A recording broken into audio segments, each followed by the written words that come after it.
बिस्मिल्लाहिर्रहमानिर्रहीम। अस्सलामु अलैकुम वरहमतुल्लाहि वबरकातुहू। नाज़रीन, ही वीडियो मुकमिल ॾिसो। हीउ नंढड़ो मोहम्मद मूसा अव्हां जे साम्हूं पंहिंजे मंज़िल जे तरफ़ रवां दवां आहे। कंहिं उर्दू शाइर चयो आहे,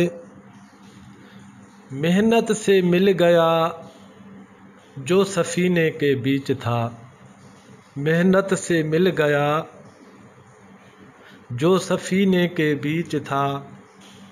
दरियाए अतुर मेरे पसीने के बीच था।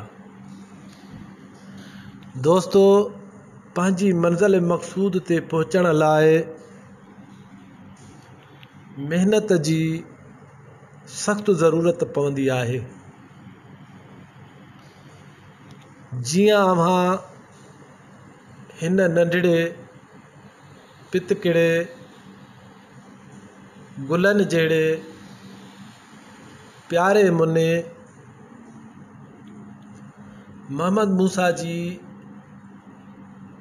मेहनत खे ॾिसो था त हू केतिरा कशाला करे रहियो आहे, केतिरियूं सख़्तियूं बर्दाश्त करे रहियो आहे।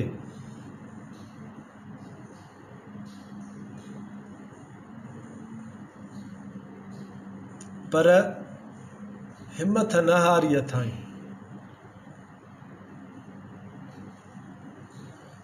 इंशा अल्लाह ईअं हू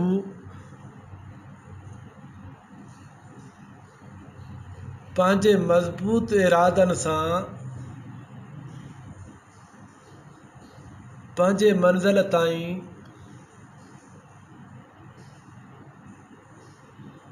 पहुचण जी कोशिश करे रहियो आहे ऐं इंशा अल्लाह जल्द पंहिंजे मंज़िल ताईं पहुची वेंदो।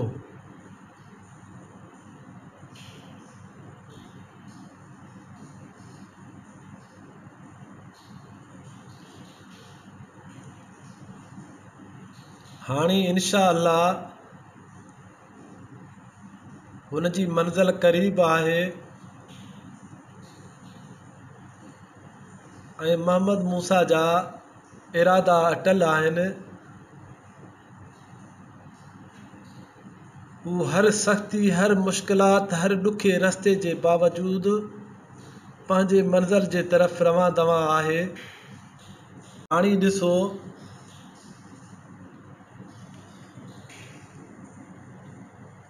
उन जे महिनत जो फल अव्हां जे साम्हूं आहे, जेको उनखे झूले जे सूरत में मिली रहियो आहे, जेको अव्हीं ॾिसी रहिया आहियो।